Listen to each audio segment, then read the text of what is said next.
Hello everyone, welcome to my YouTube channel and today we are going to discuss the topic Arrhenius equation. ठीक है जी, तो this is the last topic of the chapter chemical kinetics. ठीक है, तो वैसे ये जो topic है it is related to the previous topic effect of temperature.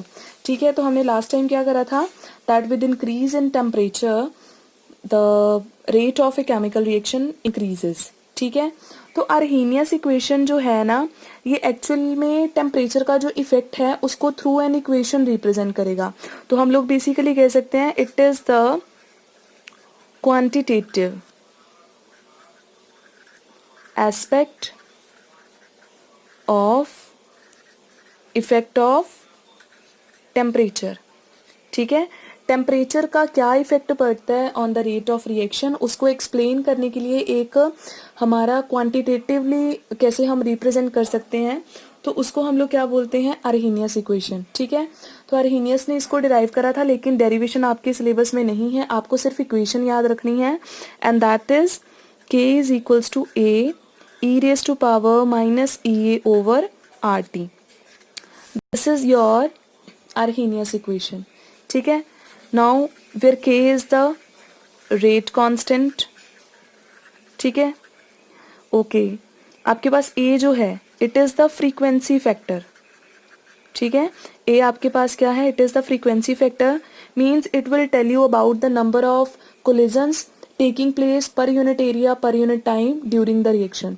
तो किसी भी रिएक्शन में कितने कोलिजन्स हो रहे हैं उस पूरे फैक्टर को इंक्लूड कौन करेगा, आपका दिस वन a. ठीक है, उसके बाद में ये तो एक्सपोनेंशियल है. E आपके पास क्या है, this is the activation energy. Activation energy आपको याद ही होगा कितनी एक्स्ट्रा एनर्जी किसी भी रिएक्टेंट को रिक्वायर्ड है to complete the reaction, that will be your activation energy.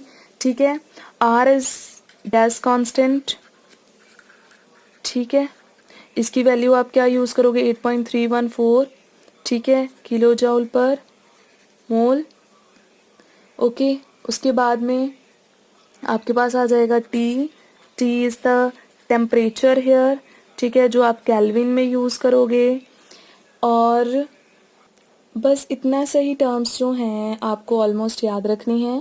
And ओ बच्चे एक ये R इज द 8.314 जाउल पर मोल पर केल्विन. ठीक है, तो ये हो गया क्लियर. अर्हीनियस ने क्या एक्सप्लेन किया था कि कैसे हमारे पास इफेक्टिव कोलिजन्स जो हैं वो कम्प्लीटली जो हैं प्रोडक्ट बनाने में हमें हेल्प करते हैं. तो उसको एक इक्वेशन की फॉर्म में रिप्रेजेंट कर दिया, दैट्स इट. ठीक है, तो आपको अब याद क्या रखना है, आपको जो है न्यूमेरिकल्स आ सकते हैं इस इक्वेशन के बेसिस पे लेकिन ये एक्सपोनेंशियल की टर्म में है तो इसको सॉल्व करना मतलब इतना इजी नहीं है. तो हम लोग क्या करेंगे, इसको एक सिंपलेस्ट फॉर्म में ड्राइव करेंगे. ठीक है, तो अब हम क्या करते हैं इसकी derivation k is equals to a e raise to power minus e a over R T. हम क्या करेंगे, दोनों साइड पे लॉग अप्लाई कर देंगे. Now apply log on both the sides. दोनों साइड्स पे लॉग अप्लाई किया. ठीक है, तो हमने जब भी अप्लाई करना है नेचुरल लॉग तो ln k is equals to ln a e raise to power minus e a over R T. ठीक है, अब हम क्या करेंगे, ये तो हमारा ऐसे ही रहेगा लॉग. यहाँ पे क्या है, एक टर्म ये है और एक टर्म ये है, दोनों टर्म्स मल्टीप्लाई हो रही हैं. तो जब आपके पास दो टर्म्स मल्टीप्लाई होती हैं तो आप उनको अलग अलग लॉग की फॉर्म में लिख सकते हो. Log A plus log E raise to power minus E A over R T. ठीक है, अब उसके बाद में ln के ln a हमेशा लॉग की जो एक्सपोनेंशियल की जो पावर होती है वो क्या आ जाती है, आगे मल्टीप्लाई में आ जाती है. तो ई ए ओवर आर टी ऐसे आ जाएगा और यहाँ पे रह जाएगा लॉग ई. ठीक है जी, ये पता ना x raise to power n था तो n हमेशा आगे मल्टीप्लाई में आ जाता है, मैंने आपको प्रॉपर्टी ऑलरेडी बता रखी है. ठीक है, नेचुरल लॉग ई की वैल्यू कितनी होती है 1. तो आपके पास क्या आ गया, this will be minus E A over R T. उसकी वैल्यू 1 आ गई. तो एक तो आपकी लॉग की फॉर्म में अर्हीनियस इक्वेशन जो है वो आप ऐसे रिप्रेजेंट कर सकते हो और इसके बेसिस पे बेटा आपको जो है ग्राफ पूछा जा सकता है. ठीक है, समटाइम्स ग्राफ पूछ लेते हैं कि आप बताओ यहाँ पे स्लोप कितनी है एंड ऑल. ठीक है, तो ग्राफ प्लॉट करके देख लें. अब आप इसको कंपेयर करो. Compare with straight line equation. Straight line equation क्या होती है? y is equals to M X, अच्छा, प्लस सी। एम एक्स ये रहा आपका और c ये रहा, तो मैं उसी फॉर्म में लिख रही हूँ, ठीक है। y is equals to M x plus c. अब इन दोनों को आपस में आपने क्या करना है? कंपेयर करना है। तो कंपेयर करने के बाद क्या आपको क्या लगता है ग्राफ कैसा आना चाहिए? सो ये देखो आपका ग्राफ कैसा आना चाहिए जब आप ग्राफ प्लॉट करोगे यहाँ पे, ठीक है। इक्वेशन क्या है? एल एन के, ठीक है। अच्छा, मैं इसको ऐसे ही लिख लूँ, ये टर्म आगे ले आती हूँ, minus E A over R T, ठीक है। टी को ऐसे लिख दूँ 1/t, और जो हमारा लॉग ए था उसको ऐसे लिख दिया। अब आपने क्या करना है? ग्राफ प्लॉट करना है, ठीक है। तो जब इसको कंपेयर करेंगे y is equals to M x plus c, तो y की जगह पे कौन आ गया? लॉग के। तो इसका मतलब y एक्सिस पे किसको लेंगे हम लोग? नेचुरल लॉग के को, ठीक है। x की जगह पे क्या आ गया? 1/t, और x एक्सिस के लॉन्ग हम किसको प्लॉट करेंगे? 1/t। जब प्लॉट करेंगे तो एक स्ट्रेट लाइन आएगी। स्ट्रेट लाइन, ये देखो नेगेटिव साइन आ रहा है, इसका मतलब एक डाउनवर्ड्स जो है ऐसे करके स्ट्रेट लाइन आएगी, ठीक है। और इसकी जो स्लोप है, स्लोप क्या होती है आपके पास? m क्या है? ई ए ओवर आर या minus E A over R, ठीक है। और ये जो आपके पास बचता है दिस मच इंटरसेप्ट, इस ये क्या होगा हमारा? सी यानी कि लॉग ए। तो ऐसे कई बार आपको ग्राफ गिवन होता है and you have to find out the slope of the product and you have to tell that which equation will have this type of graph, ठीक है। तो हमने क्या किया? लॉग की फॉर्म में कन्वर्ट किया arrhenius इक्वेशन को, और उसी का हमने ग्राफ प्लॉट कर लिया, ठीक है। अच्छा, अब एक चीज़ और है, अब आप अगर इसी इक्वेशन को फर्दर सिंपल लॉग में बनाना चाहते हो तो कैसे करोगे? आपको पता है नेचुरल लॉग को हम सिंपल लॉग में कन्वर्ट कर सकते हैं। कैसे? उसको 2.303 के साथ मल्टीप्लाई कर दो, तो क्या आ जाएगा? लॉग के ये ऐसे ही रहेगा, minus E A over R 1/t, and plus यहाँ पे भी क्या आ जाएगा? 2.303 लॉग ए। पूरी इक्वेशन को 2.303 के साथ डिवाइड कर दो, हमारे पास क्या रह जाएगा? लॉग के minus E A over 2.303 R 1/t, और इस तरफ क्या रह जाएगा? सिर्फ लॉग ए। तो इसका मतलब नेचुरल लॉग के अकॉर्डिंगली स्लोप ये आना चाहिए, लेकिन अगर हम लॉग बेस 10 की बात करें तो जो हमारा ग्राफ है वो थोड़ा सा डिफरेंट आना चाहिए। अब इसको कंपेयर करो y is equals to M x plus c के साथ, अब कैसा ग्राफ आएगा? y के लॉन्ग फिर से किसको लोगे? इस बार लोगे लॉग k को, x के लॉन्ग 1/t को। ग्राफ अगेन डाउनवर्ड्स आएगा, लेकिन उसकी स्लोप क्या होगी? It will be minus E A over 2.303 R. वहाँ पे कितनी थी? 2 only E A by R, ठीक है। और आपका इंटरसेप्ट भी क्या होगा? Log A. समझ गए? तो ये दो टाइप के आपके जो ग्राफ हैं वो बन सकते हैं from the arrhenius equation. Hope यहाँ तक क्लियर हो गया होगा, ठीक है। तो अभी आपने इस इक्वेशन को याद रखना है जो हमने लॉग फॉर्म में डिराइव करी है, क्योंकि हम इसको फिर से यूज करने वाले हैं, ठीक है। तो बच्चे ओवरऑल आपने सिर्फ इतना पढ़ा है कि arrhenius इक्वेशन डिराइव नहीं करनी है, इसको लॉग फॉर्म में कैसे कन्वर्ट किया जा सकता है ये आपने ज़रूर याद रखना है, ठीक है। अब उसके बाद में हम बात करते हैं कि आपको बोर्ड के लिए क्या पूछा जाता है। तो या तो आपको न्यूमेरिकल बेसिकली इसी इक्वेशन पे पूछ लिया जाता है ना, कि आपको हो सकता है के की वैल्यू दे दें, रेट कांस्टेंट की, टेम्परेचर की वैल्यू बता दें, ठीक है, ए की वैल्यू बता दें, आर आपको पता ही होता है इट इज़ गैस कांस्टेंट, और आपसे क्या पूछ लिया जाए? What is the activation energy. तो ये इक्वेशन का हो सकता है ना यूज़ करके, तो ये आपने याद रखनी है, एक ये वाली और एक दूसरे लॉग वाली। लेकिन अगर बच्चे, अगर आपको वो क्या करें, आपको कोई ऐसी सिचुएशन दे दें, आपको बोल दें एक टेम्परेचर पे रेट कांस्टेंट इतना है, दूसरे टेम्परेचर पे इतना है, तो आप कैसे फाइंड करोगे? तो ये हमेशा मोस्ट कॉमनली वैसे न्यूमेरिकल आते हैं, तो उनको आपने कैसे सॉल्व करना है? अब देखो हमारे पास इक्वेशन है क्या? इट इज इक्वेशन क्या है हमारे पास? लॉग के arrhenius इक्वेशन लिख रही हूँ मैं, ठीक है। Log A minus E A over R T, ठीक है, ये इक्वेशन है। अब हमने क्या करना है? कंडीशन लगानी है। Let at temperature T1 rate constant is K1। Suppose हमने करा कि जब टेम्परेचर T1 था, जब आपको पता है टेम्परेचर स्लो मतलब कम होगा तो रेट कांस्टेंट भी कम होगा, टेम्परेचर ज़्यादा होगा तो रेट कांस्टेंट भी क्या होगा, ज़्यादा होगा। तो हमने यहाँ पे सिचुएशन लगा दी, क्योंकि रेट कांस्टेंट किस पे डिपेंड करता है, टेम्परेचर पे। तो हमने यहाँ पे लिख दिया टेम्परेचर की जगह पे लिख दिया T1 और इस तरफ K की जगह पे लिख दिया K1। इसको मान लिया इक्वेशन 1। ठीक है, अब फिर से लेट कर लो कि हमने टेम्परेचर चेंज कर दिया, वो कर दिया हमने T2 और रेट कांस्टेंट जो है वो भी चेंज हो जाएगा, वो चेंज हो जाके क्या बन गया, K2।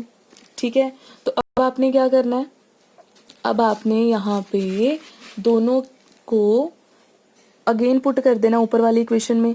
तो आपके पास आ जाएगा log K2 will be equal to log A minus EA over RT2। This will be your second equation. ठीक है, तो अब इसके बाद में बच्चा आपने कर देना है 2 को 1 के साथ डिवाइड कर देना है। जब आप डिवाइड करो, माइनस कर देना है। ठीक है, सेकेंड इक्वेशन में से फर्स्ट इक्वेशन को माइनस कर दो। अच्छा, आपके पास आ जाएगा log K2 minus log K1। इधर क्या आ जाएगा, log A minus EA over RT2। ठीक है, दूसरी तरफ क्या आ जाएगा आपके पास, minus log A minus EA over RT1। ठीक है, दो log की टर्म्स अगर माइनस हो रही हो तो हम उनको ऐसे लिख सकते हैं डिवीजन में, log A minus log B will be equal to log A over B। ठीक है, यहाँ पे log A minus EA over RT2, sign change हो जाएगा, minus log A plus EA over RT1। ठीक है, अब ये वाली टर्म तो कैंसिल ही हो गई, तो ये हमें इक्वेशन हेल्प करेगी कि उसमें A का कॉन्सेप्ट ही खत्म हो जाएगा। ठीक है, तो log K2 ओवर K1, यहाँ पे क्या रह गया, minus EA over RT2 plus EA over RT1। ठीक है, अब इसके बाद में आपने क्या करना है, आप कॉमन निकाल लो। ठीक है, EA अपॉन R दोनों में कॉमन है, उसको कॉमन निकाल देंगे। इधर कितना रह जाएगा, -1/T2 और यहाँ पे कितना रह जाएगा, 1/T1। तो इसको अगर हम रीअरेंज करके लिखें तो कुछ हमारे पास ऐसा बनेगा, log K2 over K1 is equals to EA over R 1/T1 minus 1/T2। तो ये जो आपके पास इक्वेशन बनेगी, तो डिफरेंट सिचुएशंस में ये आपको इसके बेसिस पे भी न्यूमेरिकल्स आते हैं and it is more important then the previous one. ठीक है, तो आपको दो डिफरेंट टेम्परेचर दे रखे होंगे, उस पर दो डिफरेंट रेट कांस्टेंट दे रखे होंगे and you have to find out the activation energy, मतलब मोस्टली इस काइंड के न्यूमेरिकल आएंगे। ठीक है जी, हो गया क्लियर इतना, ये इक्वेशन याद रहेगी अब। ठीक है, तो ये इक्वेशन आपने याद रखनी है और होप आपको डेरिवेशन भी क्लियर हो गया होगा, हमने कैसे इसको डिराइव करा है। ठीक है, डिराइव भी पूछा जा सकता है। तो अब हम डिस्कस करते हैं एक न्यूमेरिकल, मैं जनरल सी स्टेटमेंट कंसिडर कर रही हूँ। ठीक है, आपको सपोज क्वेश्चन दे रखा है कि upon increasing the temperature from 25 degree Celsius to 35 degree Celsius the rate of reaction becomes double। ठीक है, find activation energy।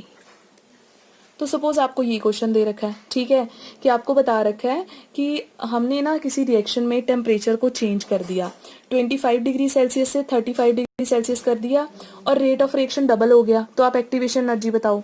तो हमें T1 T2 यहाँ से पता चल गया, कॉन्सेप्ट आएगा। ठीक है, तो T1 हमारा कितना है, 25 डिग्री सेल्सियस, इसको केल्विन में साथ में ही चेंज कर लो, कितना आ जाएगा, 298। समझ गए।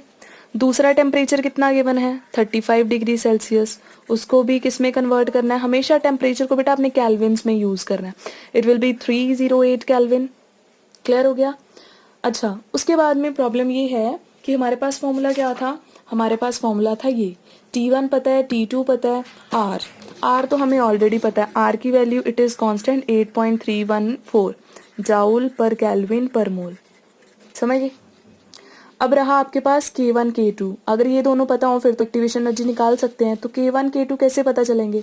K1 आपको गिवन ही होता है, K1 इतना है, K2 इतना है, लेकिन यहाँ पे नहीं गिवन, यहाँ पे इतना बताया है कि रेट ऑफ रिएक्शन क्या हो रही है, डबल हो रही है। तो इसका मतलब लेट कर लो कि अगर आपका पहले वाला रेट कांस्टेंट x था तो नेक्स्ट वाला रेट कांस्टेंट कितना हो जाएगा, 2x। Why it will B 2x? Because rate of reaction जो है इट बिकम्स डबल। स्पीड अगर डबल हो गई तो रेट कांस्टेंट भी क्या हो जाएगा, डबल हो जाएगा। तो एक हमने x मान लिया, दूसरे को हमने 2x कंसिडर कर लिया। ठीक है, अब सारा कुछ हमारे पास आ चुका है ऑलरेडी हम from the statement, and we have to find out the activation energy. अब हम जो इक्वेशन हमारे पास डिराइव होकर आई है इसको लिख लेते हैं। log K2 over K1 is equals to EA over R 1 by T1 minus 1 by T2। Values put कर दो, 2x ओवर x, EA कितना है फाइंड आउट करना है, R कितना होगा 8.314, ठीक है, और उसके बाद में 1 by T1 is 1 by 298 kelvin minus 1 by 308 kelvin. ठीक है, अच्छा ये आपका लॉग जो है इट इज नेचुरल, इसको सिंपल लॉग में आप कन्वर्ट कर सकते हो। नेचुरल लॉग को सिंपल लॉग में कैसे कन्वर्ट करना है, 2.303 लॉग। ठीक है, EA ओवर 8.314, ये क्रॉस मल्टीप्लाई हो जाएंगे, 308 minus 298 divided by 308 into 298, cross multiply कर लिया। अब यहाँ पे log 2 की वैल्यू कितनी होती है, 0.30। ठीक है, यहाँ पे आ जाएगा 8.314, इनको माइनस करके 10 आ जाएगा, इधर क्या आ जाएगा 308 इंटू 298। तो एक्टिवेशन एनर्जी कैसे फाइंड करेंगे, बाकी सारा इस साइड शिफ्ट कर दो, निकल जाएगा एक्टिवेशन एनर्जी। समझ गए, जितना भी आएगा वो जाउल्स में होगा, और कई बार आपको किलो जाउल्स में आंसर होता है तो वो ध्यान में रख लेना एक चीज। ठीक है जी, तो ये तो था, आपको इस टाइप के न्यूमेरिकल्स जो हैं हो सकते हैं। ठीक है, इंपॉर्टेंट है आपका न्यूमेरिकल्स ऑफ आर्हेनियस इक्वेशन, तो अच्छे से याद रखना है। और एक चीज़ आपको और मैं यहाँ पे बता दूं कि यहाँ पे मैंने आपको इक्वेशन नहीं बताई एडिशनल, एक तो इस इक्वेशन को इस फॉर्म में याद रखना है, दूसरी ये बात है कि जब भी आपने न्यूमेरिकल्स करने होते हैं ना, वहाँ पे आप नेचुरल लॉग नहीं अप्लाई करते हो, वहाँ पे आप log 10 अप्लाई करते हो। क्यों? क्योंकि इसकी वैल्यूज आपको याद रहती हैं। तो आप क्या करोगे, इसको अगर हम सिंपल लॉग में कन्वर्ट करेंगे बच्चा, अब जैसे यहाँ पे सपोज इसको मैं सिंपल लॉग में कन्वर्ट करूँ तो इसको मैं क्या लिखूंगी, 2.303 log K2 over K1 is equals to EA over R, और यहाँ पे क्या आ जाएगा 1 by T1 minus 1 by T2। तो ये 2.303 इधर आ जाएगा, तो आपके पास आ जाएगा log K2 over K1 is equals to EA over 2.303 R then 1 by T1 minus 1 by T2। तो आप इस इक्वेशन को भी डायरेक्टली यूज कर सकते हो। इन दोनों इक्वेशन में कोई खास फर्क नहीं है, सिर्फ यहाँ पे नेचुरल लॉग था, यहाँ पे log बेस 10 है। तो 2.303 का मतलब आप ये इक्वेशन डायरेक्ट यूज करो, ये ज्यादा बेटर है एज कम्पेयर टू दिस, क्योंकि आपने बाद में क्यों कन्वर्ट करना है, पहले ही कन्वर्टेड लेके चलो। ठीक है जी, okay, so this is all about today's lecture, hope it is clear and now the chapter is finished. ठीक है, and next the chapter we will start is electrochemistry. Till then bye bye, thank you.